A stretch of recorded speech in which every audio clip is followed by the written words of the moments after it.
Okay, so today we're diving into some pretty heavy stuff. We're going to be talking about the potential downfall of America. But I want to reassure you right off the bat, this isn't about like doomsday prepping or anything like that. We're approaching this deep dive from a place of, just understanding potential challenges and looking at how different generations, specifically Gen Z and Gen X, might adapt. So the jumping off point for today's conversation is a blog post.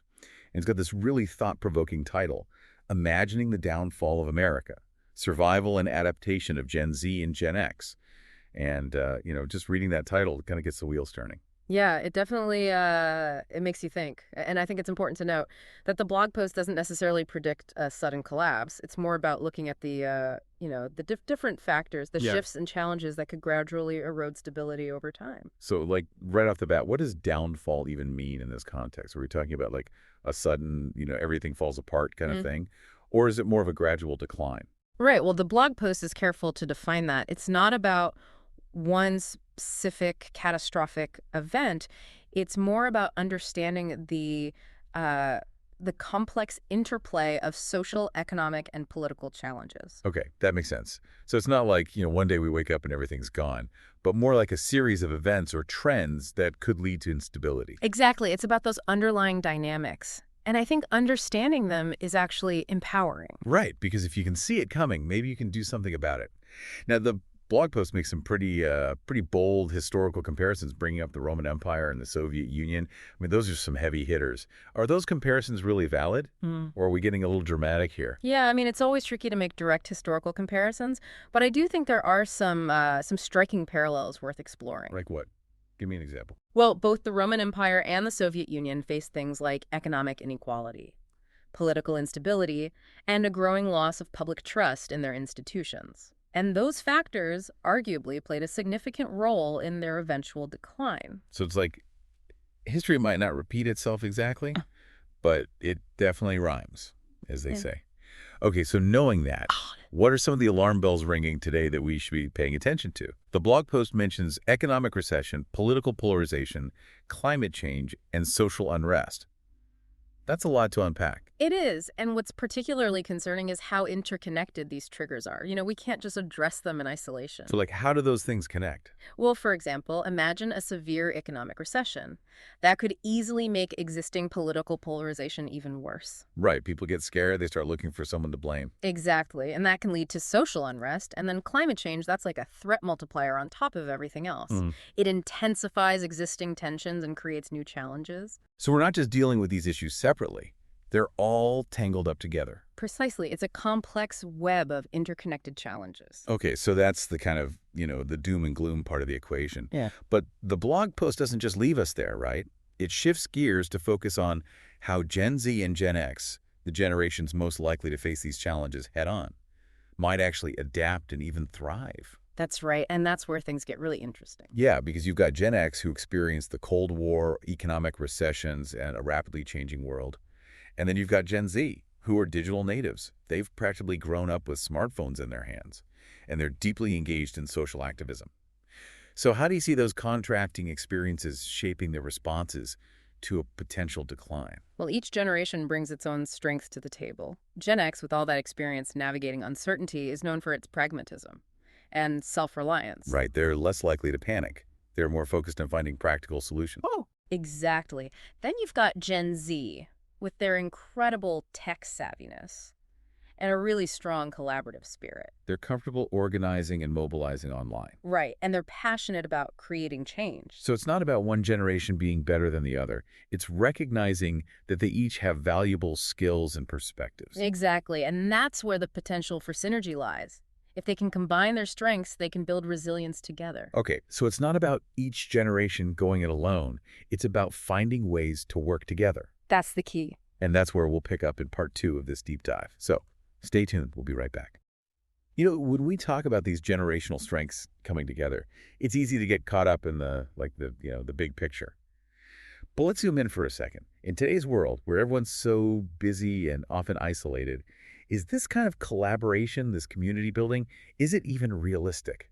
It's a good question. We're so used to, doing things on our own. This whole idea of relying on others, it can feel, well, kind of uncomfortable for a lot of people. Yeah, like we're supposed to be independent, self-sufficient. Right. But the thing is, human beings are social creatures at their core. We're wired for connection, for cooperation. Exactly. And when things get tough, those connections become absolutely essential. So community isn't just some like warm and fuzzy concept. It's a practical necessity for resilience. Hmm. Think about it. What if the systems we rely on start to break down? Like, what if grocery store shelves are empty? Yeah, that's a scary thought. Wouldn't it be incredible to have a network of neighbors to rely on? People who are willing to share what they have?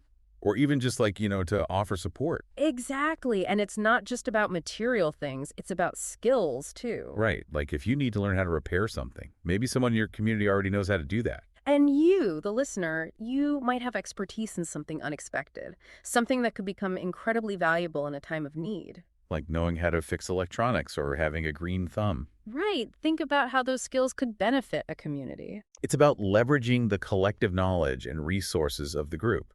And that's where the synergy between Gen Z and Gen X could be so powerful. Gen Z, with their grasp of online platforms, they could connect people and resources. And Gen X, with their experience in traditional forms of community organizing, they could translate those virtual connections into real-world action. So it's like a perfect match.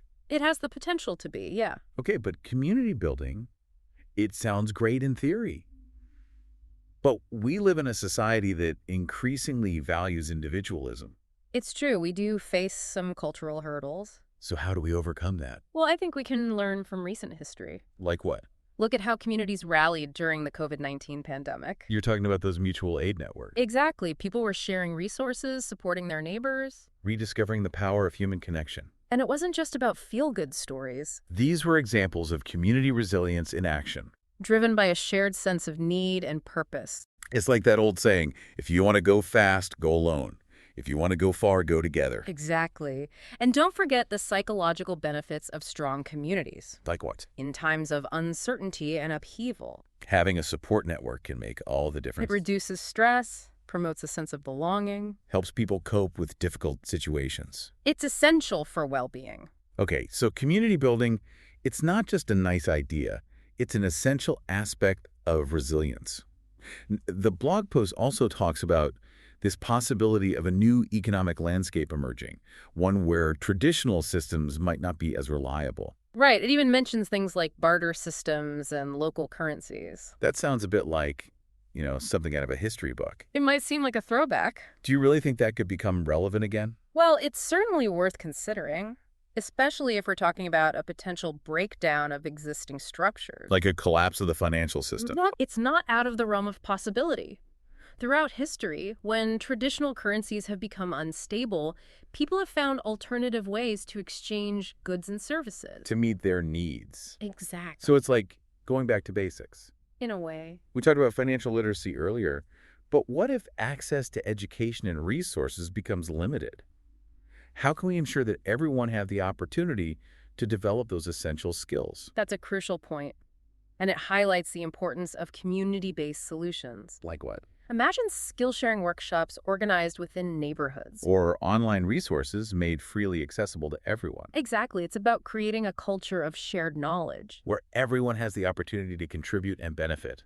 Precisely. So it's not just about acquiring individual skills. It's about sharing them within the community. Absolutely. And think about the potential for Gen Z's tech skills here. They could create platforms or apps to facilitate this exchange of knowledge. To make it easier for people to connect and learn from each other. It's all about leveraging technology for good. It's fascinating how all these seemingly disparate ideas, like prepping, tech skills, community building, they're all interconnected when we think about resilience. They are, and it's about finding those connections. And this is where the conversation about alternative economies gets really interesting, because it forces us to ask, what is truly valuable? It's about rethinking our priorities. So we're not necessarily talking about bartering physical objects, like in some post-apocalyptic movie. It's about rethinking value and exchange in a broader sense. Precisely. If traditional financial systems are strained, what other forms of capital become important? Like what? Things like social The capital. strength of your relationships and networks. Exactly. Or your knowledge and skills. Those could become incredibly valuable assets. More valuable than money, potentially. That raises an interesting question for you, the listener. What do you bring to the table? What unique skills or knowledge do you possess? That could become valuable in a time of crisis. Start thinking about it now. Because those assets could be vital to your community's well-being. It's not just about surviving, it's about thriving. It's about using our collective ingenuity, To create a better future. even in the face of adversity. Okay, so we've talked about a lot of really big picture stuff. Historical parallels, potential economic shifts, and it can feel a little overwhelming, Mm. right? But at the end of the day, I think we all want to know, what can we actually do? What are some tangible steps we can take to prepare for this potential downfall? Well, the good news is the blog post does offer some pretty practical advice. It talks a lot about developing skills that could be really valuable if the systems we rely on start to become less reliable. So those old-fashioned skills we talked about earlier. It's a Gardening, basic home repairs. blue preservation, all that stuff. I mean, is it really about, going back to some idealized past, canning peaches and fixing leaky faucets? Not necessarily. It's more about recognizing the value of self-sufficiency Mm. and resourcefulness. Okay, so it was like having a backup plan. Right. Imagine being able to grow some of your own food or repair your own clothes, even barter your skills for essential goods and services. So it's not just about individual survival. No, it's about strengthening your community, too. If you can share those skills with your neighbors Exactly. Teach a workshop at a community center. It's about empowering yourself and your community. to be more resilient. Right. Now, we also talked about financial literacy, how important that could be in a shifting economic landscape. Absolutely. Understanding how to manage your money, invest wisely, maybe even explore alternative currencies. Okay, but what about those of us who aren't exactly, financial wizards? Where do we even begin? It doesn't have to be complicated. Start by just tracking your expenses for a month. Okay, that seems manageable. Just get a clear picture of where your money's going. That awareness is the foundation of financial resilience.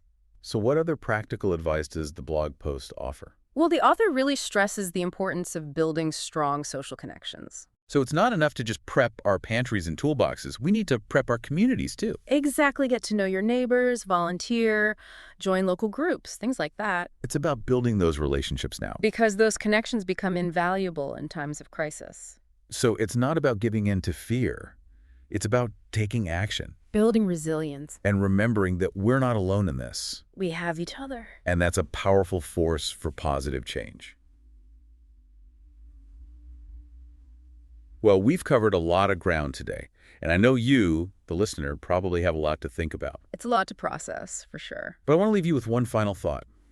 Imagine a crisis hits your community. What unique skills or knowledge do you bring to the table? What could you share, teach, or offer to help your community thrive? It's a question worth pondering. Thanks for joining us on this deep dive. And until next time, keep diving deep.